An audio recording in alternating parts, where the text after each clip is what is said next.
Right, good afternoon, everyone, and welcome to the Engagement Factory Marketing Transformation Series webinars. My name is Stephen. I am a senior consultant in Engagement Factory. I'll be doing a short introduction to the MTS series. You should see a little bit of my background there.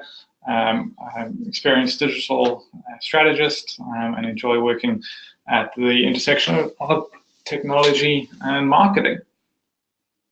So our series has focused on key issues in the area of modern marketing. Previous webinars have addressed the issue of modern marketing maturity, as well as personas and buyer journeys.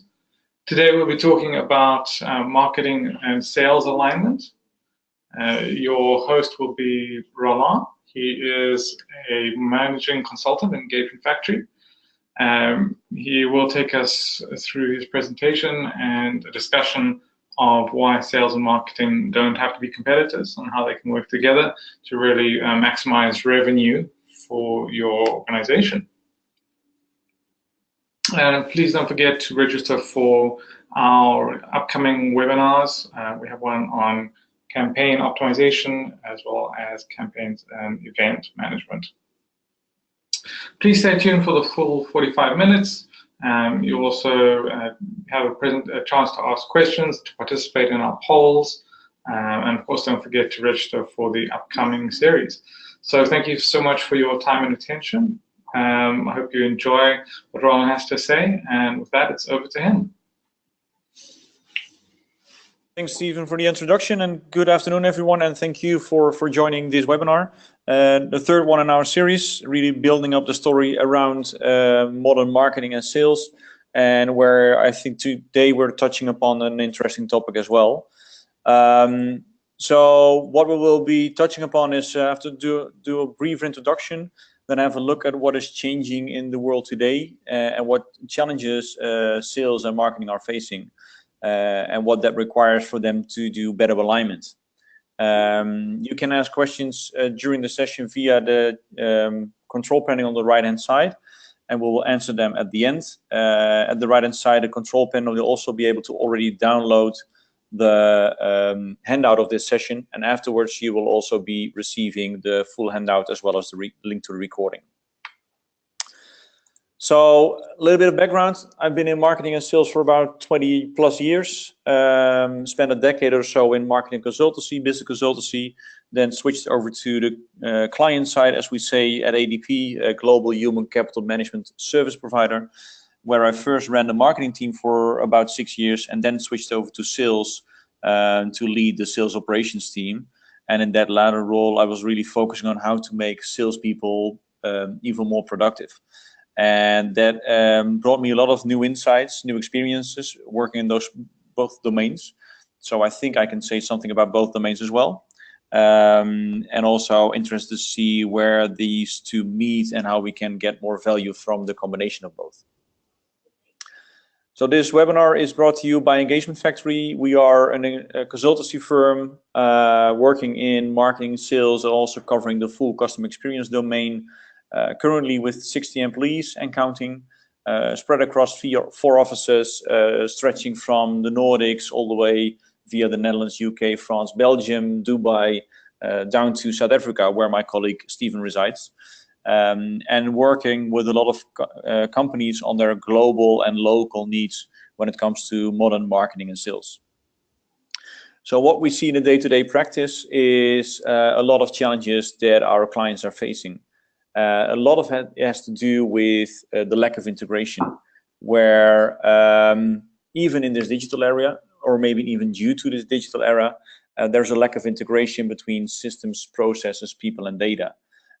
So we really see people suffering from it because all these things are not well aligned. I think one of the biggest effects is that you see that 96% of customers say that they receive mistargeted messages or promotions. You could even say that those 4% of messages that was right, what maybe was more of a coincidence. And we also know that if we do orchestrate our experiences well and have a better customer experience, then we are able to drive much better engagement and also have a higher conversion. And then yet, in the end, it's all about that. So let me just start with launching a first poll, talking about that customer experience. What do you think customer experience is about? Is it everything which focuses on the buying process? So really what marketing and sales is doing? Is it being an actual customer? So focus on the service domain. Is it from start to finish? So includes offboarding clients that leave. Or is it maybe a continuous loop around marketing, sales, service, and really never-ending story? So I see the results coming in. Give you a couple of seconds, minutes more to answer it. And thanks for all the votes already.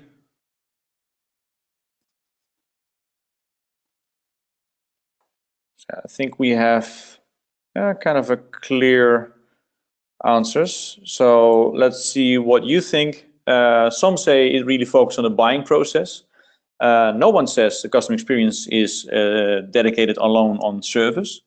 You see a lot of customer experience developments currently really from a service perspective, and maybe not really focusing on the marketing and sales domain. Start to finish, definitely true, but maybe even more true the fact that it is indeed a continuous loop. So the way that we look at it is with this customer experience building blocks. We're starting from the left-hand side is really working from your unknown audiences, making sure that you know what the market is about, having good customer insights with personas and buying journeys, and making sure you have a sound lead management process in place, and ideally doing some sort of account-based marketing approach towards one-on-one communication. With that, you're able to generate leads, but then you have to turn leads into deals. That's something I really learned in my sales practice, that I've never heard a sales rep say that they close so many leads, they close so many deals. And there's, if you play Scrabble, it's just switching two letters. In practice, there's a lot more to it. With what we say commercial teaching, and I'll come back to that later on in the presentation. And also making sure with automation and enablement that we improve sales productivity along the way. Once we've got the deals in, it's very important that we focus on delivering the right service content, providing knowledge towards our clients, and managing that internally as well. And in the end, exceeding and providing excellent service, because that will lead to customer delight, and that will also continue the loop with new opportunities for marketing and for sales. So that's a way of looking at it, where we also know in the end it's about having the right type of engagement, whether it be your marketing, sales, or your service domain. Really about the right message, right person, right time, right channel, because that will lead to that powerful engagement. And what we've talked about in the past two webinars is around our modern marketing maturity model, where we really build up in levels, make sure that you have the foundations right first, and then start with lead management, campaign management, all the way up to revenue performance management. So if you want to learn more about those basics or this model in general, or want to know more about personas and content marketing, then have a look at the previous recordings of the webinars that we had the past 2 weeks. So really at the top towards sales enablement and revenue performance management, it's literally about how do we make sure that marketing and sales work together. An interesting quote that I found at my favorite podcast, the Marketing Book podcast, is by Matt Hines, author of Full Funnel Marketing, where he states there's no sale without marketing and no marketing without sales. And that it's important that marketing and sales are well aligned, both focus on driving revenue, and especially marketing, who needs to fully embrace revenue responsibility. So again, to just have a look at who we have in the room today, interested to see what your background is. So are we in marketing, sales, maybe in a combined role, or in a different role?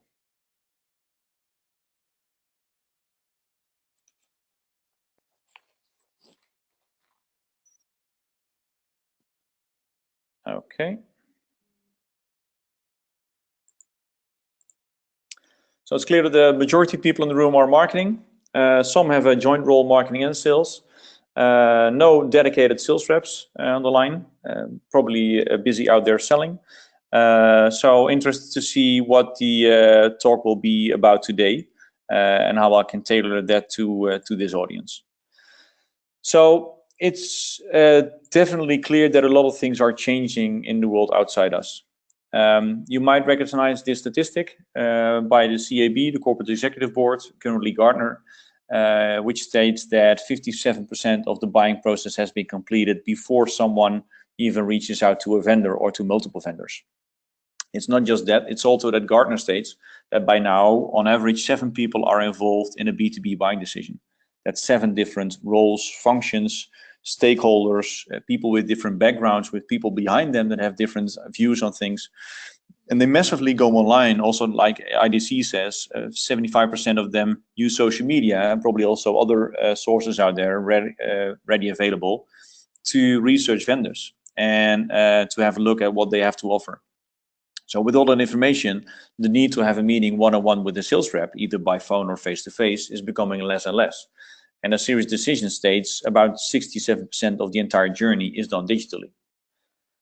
If you look at it from a marketing perspective, you'd say, well, previously we could only do the top of the funnel, generating demand, and then we had to hand over to sales, and then, well, most of the times we didn't really know what happened. It just went to the black hole of sales. And if it was good, we might not hear anything back from it because sales would take the credits. And if it was not good, we might hear something back, or we didn't, and we're just doing the same thing over and over again. But with this change in the buying behavior, one of the ideas is that marketing should be managing much more of that funnel and only delivering sales with marketing qualified, sales qualified leads of people that are really ready to buy. The question, however, if that is enough. Because from my perspective, then status quo is really our main competitor.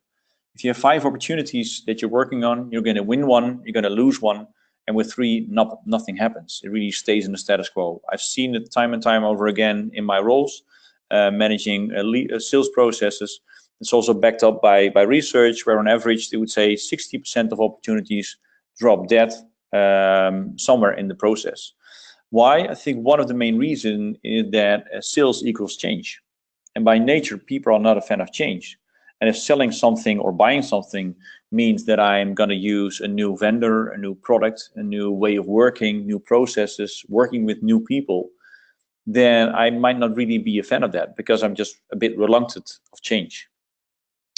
If you even take into account that we've all these different stakeholders in the decision-making unit that also might be a little bit afraid of change, then you can imagine how difficult it is to close your deal. And I always use the example of the spinning plates act in the circus. Now imagine you've got a stick and you have to get this plate spinning. So if you try a bit and try a bit more, you might be able to get a plate spinning on a plate, on a stick. And then you move on to the second one and you might manage as well. And as soon as you start with the third one, the first one starts wobbling already. So it's very difficult to get all these 7 plates spinning at the same time. But from a sales perspective, that's really when we reach internal consensus. That is when the people internally are aligned and are willing to move on to the next step. So sales is much more about aligning people internally to be able to move forward, because that's the moment when they're able to close the deal. It also requires a sort of different view. So imagine that someone is ready in the buying process and they reach out to either you and they choose either you or they choose the other one. And in the meantime, we have the so-called competitor bake-off. So usually on price, because someone did their research, know what they're looking for, and just want someone to offer them the lowest price. Often it also happens that there's no decision at all. So we stuck in no decision land. What we should do from both a marketing and sales perspective is try to involve with people in the so-called untroubled state, because that's really when we can help them challenge their assumptions, define their needs, and present a solution. And with that, we're able to guide someone across the buying cycle, which preferably goes only one way, namely to you. So this way, we're also able to overcome the status quo and avoid price eroded deals. And please keep in mind that based on research, 53% of the buying decision is still based on the sales experience. So it's not the product, it's not the price, it's not the marketing around it. It's the actual sales experience, which can be a one-on-one interaction face-to-face, or via phone, or via digital or social outreach. Because whether you are in B2C or B2B, it's still people buy from people. So please keep that in mind as well. So if you bring it together, you'd say that we are in need of having a sort of guided buying journey. because sales is becoming much more and more complex, or the entire commercial process is more and more complex, because we have a lot of people, they are encountering enormous amounts of content. We're literally seeing a sort of content shock right now, where people are not able to consume the number of content that is produced with all good intentions. And with that, it's difficult to read consensus, because people are sort of getting lost in that huge amount of content and not knowing how to make a next decision, next step. So if sales wants to be successful, and you as a company want to be successful, the first thing you need to have is a very sound story. Secondly, you need to have the proper skills in place. And thirdly, you want to support people, because you want to do the entire process in the most effective and efficient way. And we'll see in the rest of the session that alignment between marketing and sales is really a vital piece here. So it's not really just a question of if an alignment is necessary. It's really about how fast we're going to do it, and on which levels and on which domains. So some of the thinking that I'm going to present is based on these books. And let me again launch a little poll here. Who of you knows these books? Have you either read them both and also applying it in practice? Maybe read one, then probably the Challenger Sales, because that's the most known one, but haven't done much more with it. Have you heard of them? But that's about it. Or nope, doesn't ring a bell.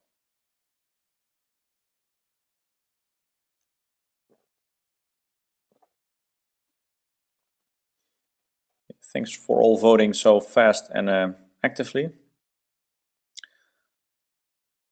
Okay, so good to see that the majority of you doesn't even know the Challenger Sales.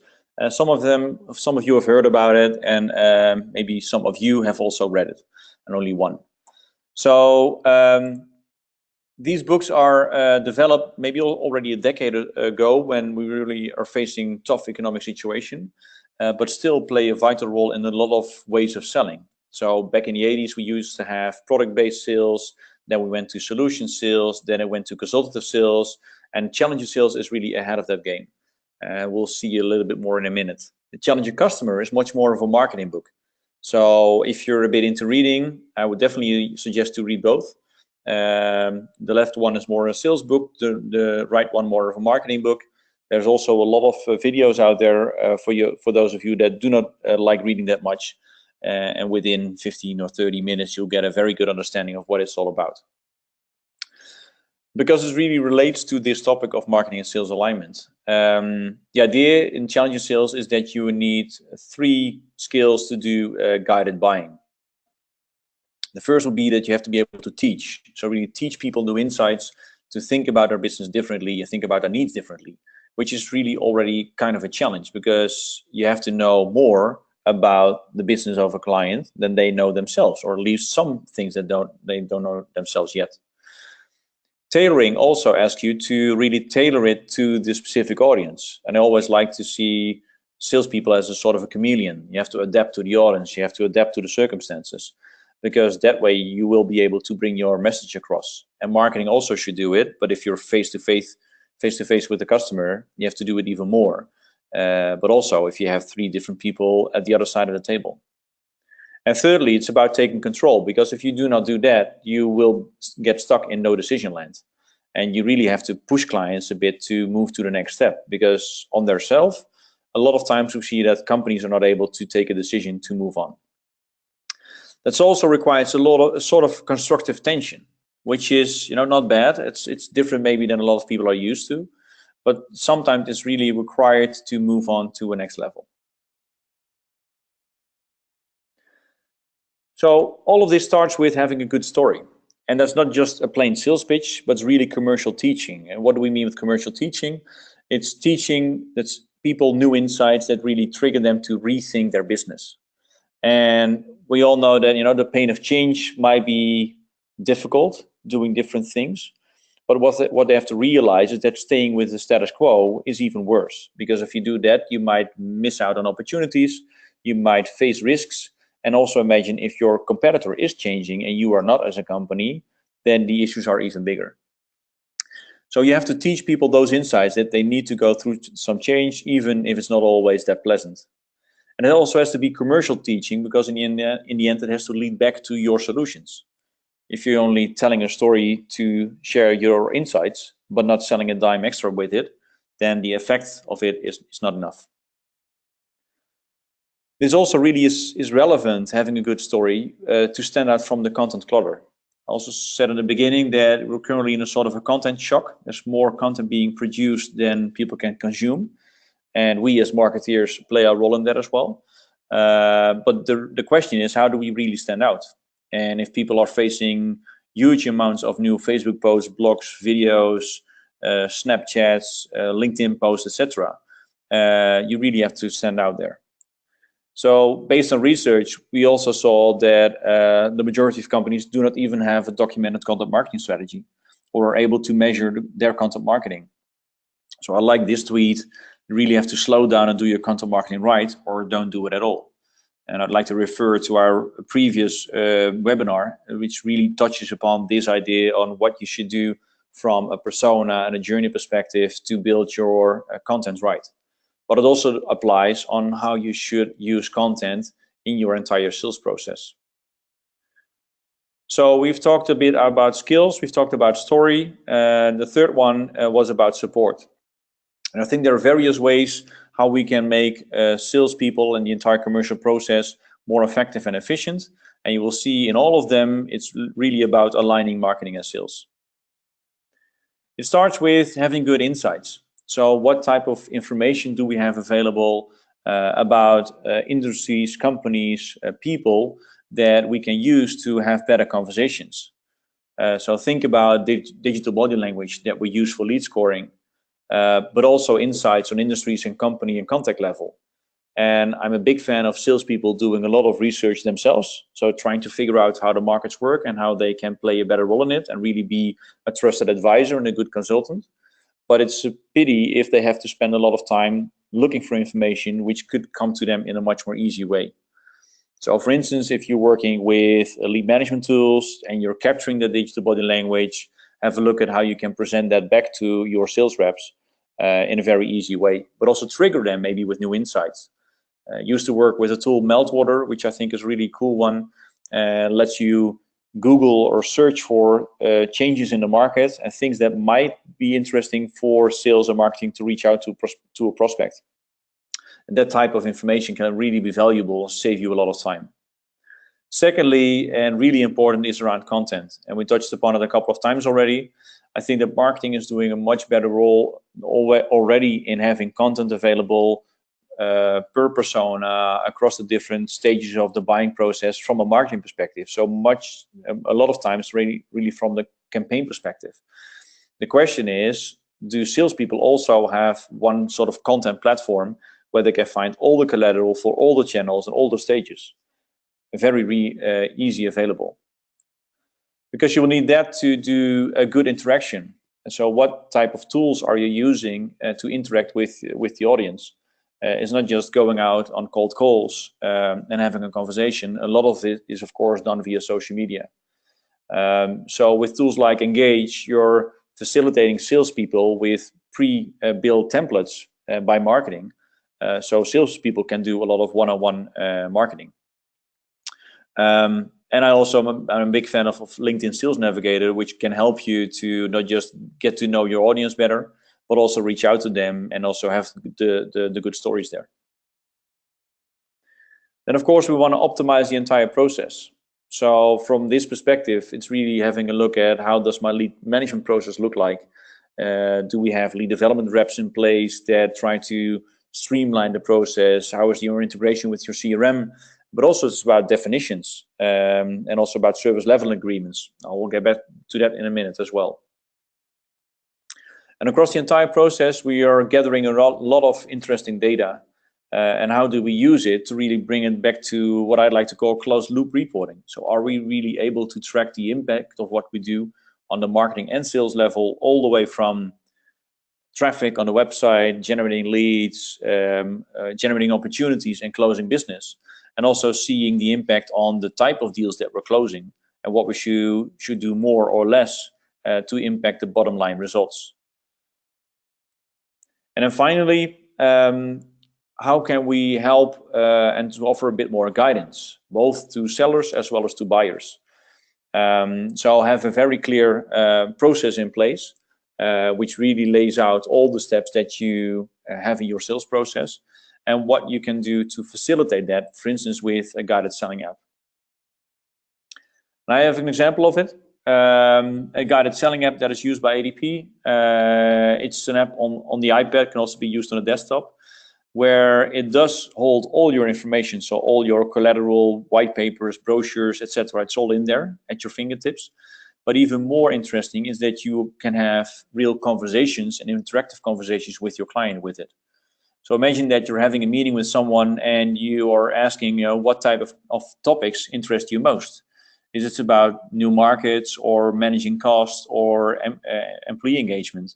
And Clive will say, managing costs is really one of my key topics.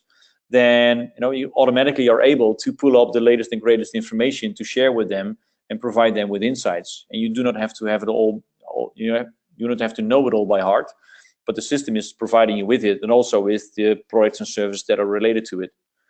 Also, it's very easy to update. So for instance, ADP growing heavily internationally, it was crucial that we always could mention how many countries are we currently covering. And instead of sending out a new slide deck every month, it's just updating the data centrally, pushing it out to sales, and make sure that they are working with the latest and greatest information.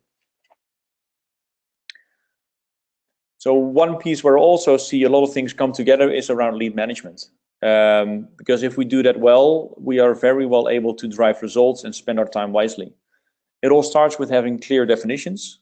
What is an inquiry? What is a marketing qualified lead? What is a sales qualified lead? What is a sales accepted lead? When do we see something as an opportunity? And also, how do we apply lead scoring to it? It's also about having clarity in your processes. So what does the flow look like? And where are the handover points and how do they take place? What type of service level agreement do we have in place? So what can sales expect from marketing in terms of how many leads will you deliver? What quality will it be? What type of information will it have from me? But also, what can marketing expect from sales? How fast are you going to follow up on them? And also provide me with some feedback so we can improve the process over and over again. Surely integrating your systems or CRM and lead management will lead to a better process as a whole.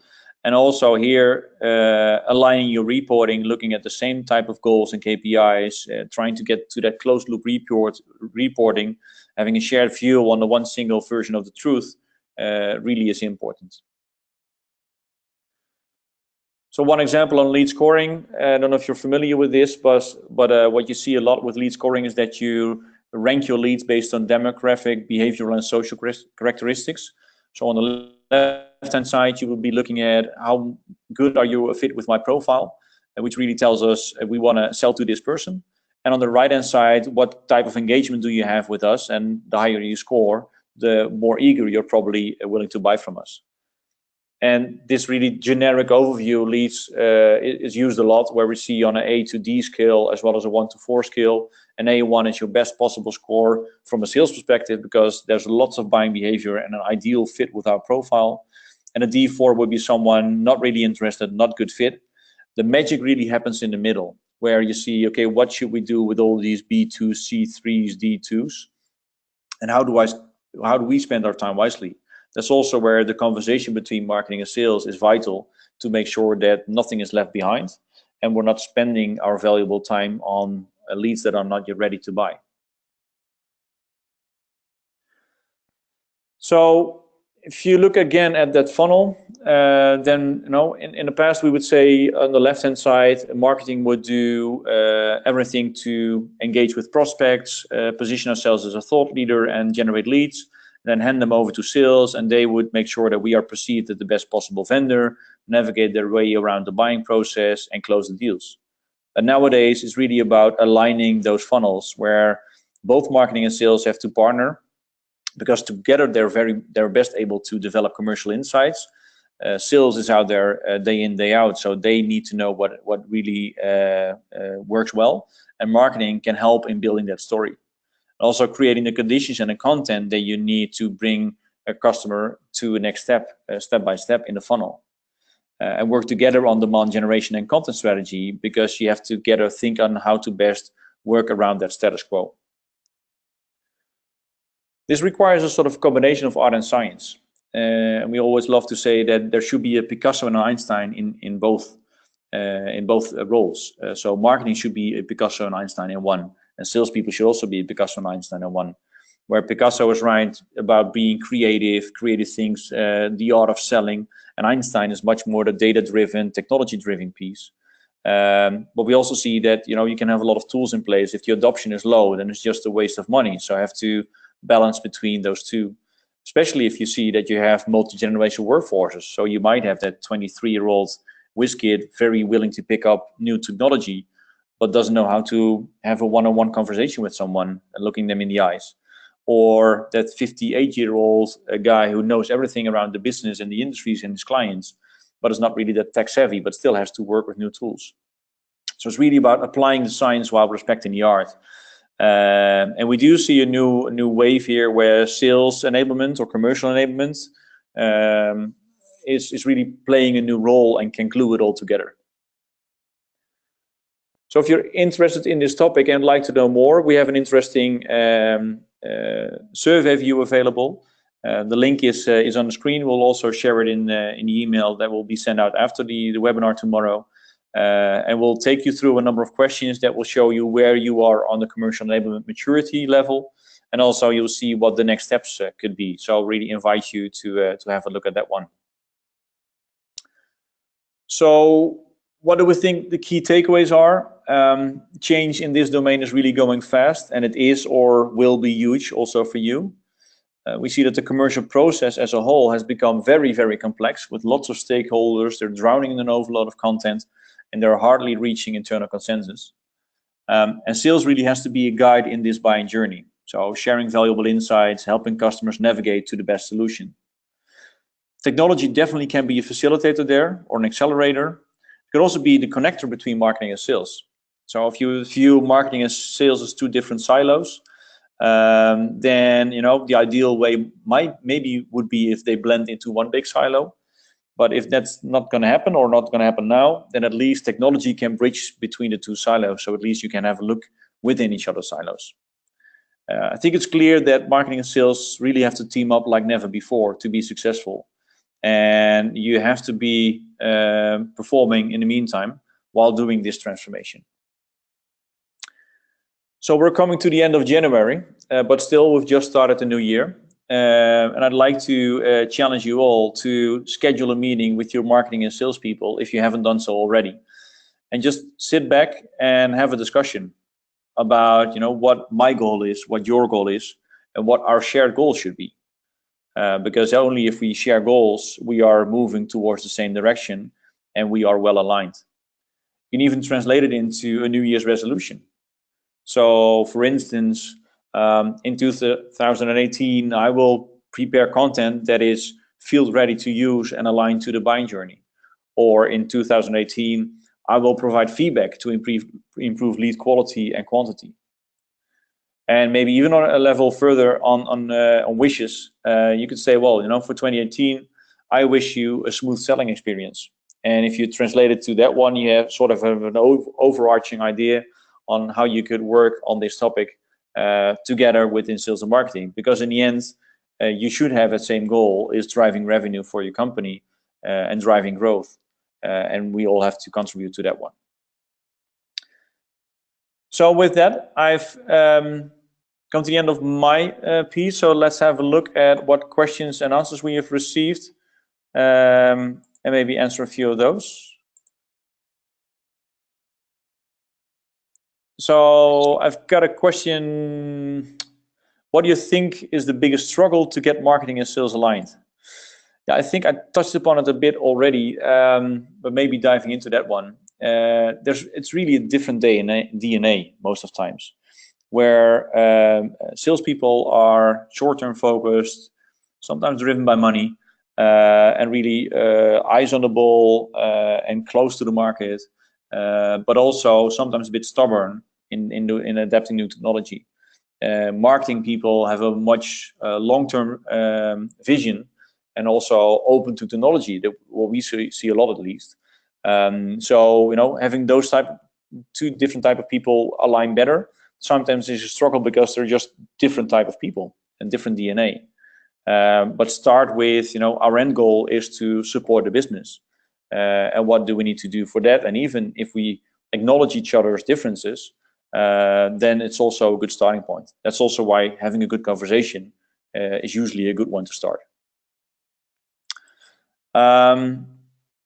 Another question, how would you suggest dealing with sales colleagues who feel threatened by marketing delivering leads? That's an interesting one. I think, having been in sales, I've never been threatened by marketing delivering leads. I always value them, unless it's good leads. So if you're wasting my time, then it might be not that relevant. If I'm as a sales rep not able to work on my own territory because marketing has taken over, then it's also about sitting back and having a good conversation. How are you going to support me best? And that could be by delivering leads. Could also by delivering me content, and I will generate leads myself. So, Stephen, maybe have you seen any other questions as well? Yes, we have seen some other questions come through here. Who should be owning lead management? A good one. I think maybe that's a bit more personal. Sales in the end has the revenue responsibility, the end responsibility. So they should also be responsible for the lead management process.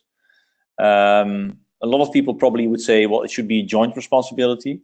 However, in practice, if you share responsibility, in the end, no one is really responsible. So I would then say, in the end, it has to be sales who has the end responsibility. Okay, great, thank you. We've got another couple through coming in. Someone writes, getting my sales and marketing teams into one room seems like a short-term solution. What would be your advice to keep engagement high between both teams in the long term? Also a good question. Yeah, well, it seems like a short term, but what we've experienced so far is that literally it starts with that first meeting. And I love the way that two of my former colleagues went about it, where they used to be in different departments, the one in marketing, the other in sales. And then to start, they just, they had a first meeting. And then the marketing guy said, I think a lot of interesting information is being shared on this department.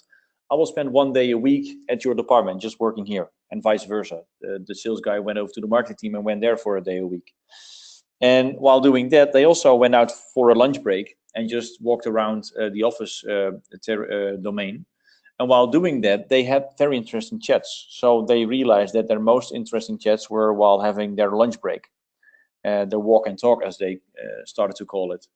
And then by just having ongoing conversations, not always project related or work related, but also other things, they kept discovering new and new things. And they've now teamed up and really become a commercial enablement team. They've skipped the marketing and sales label and say, well, no, it only works best if we team up. So keep driving engagement is really making sure people are aligned and stay aligned. And if you're not able to do so, just schedule it in the agenda and make sure that marketing attends sales meetings and vice versa. Because by having those regular chats, you really know what's going on.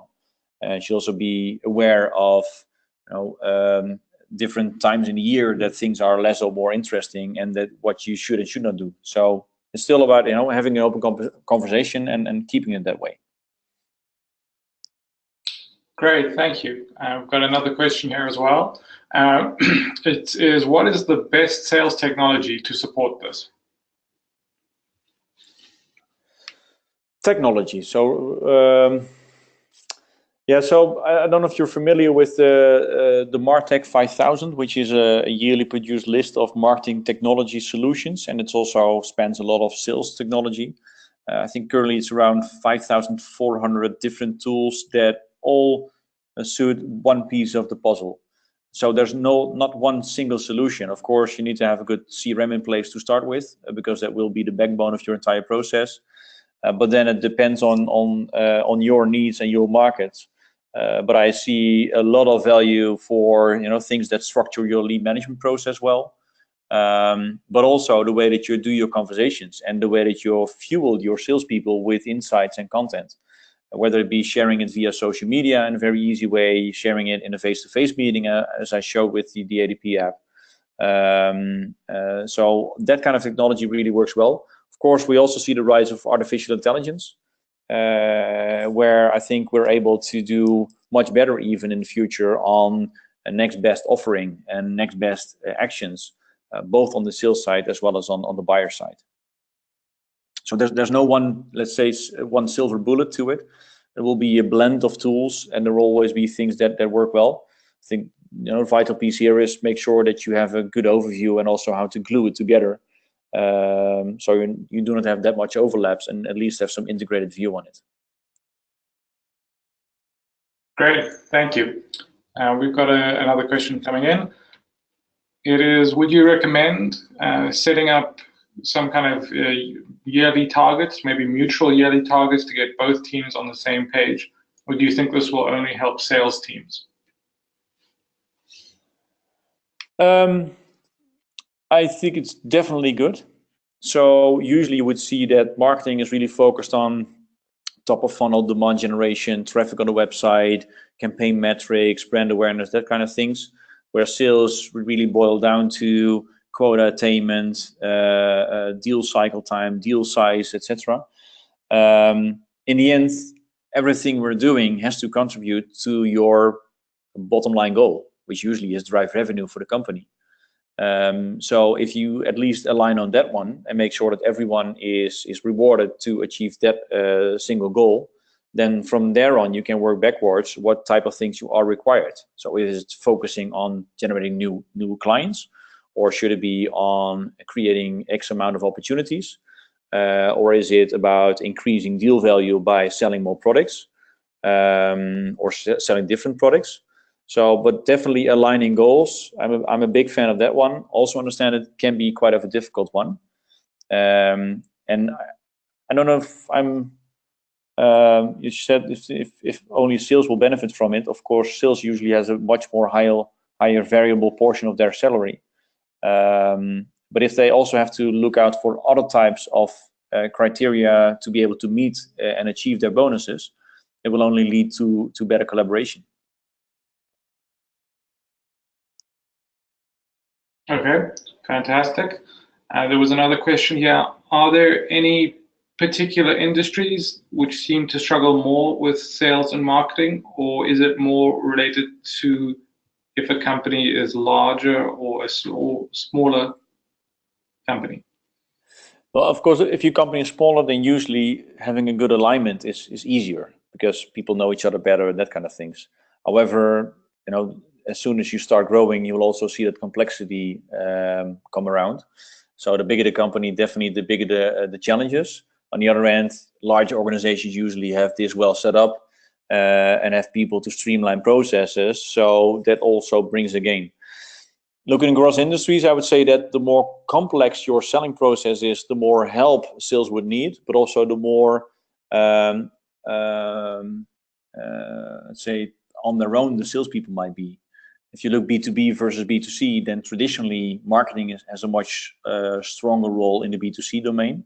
But if you're in B2B, then if you are really in the complexer sales processes, then probably both will realize that they need to team up to do a better role. And you will also see the advantages are bigger if you do a better role in it.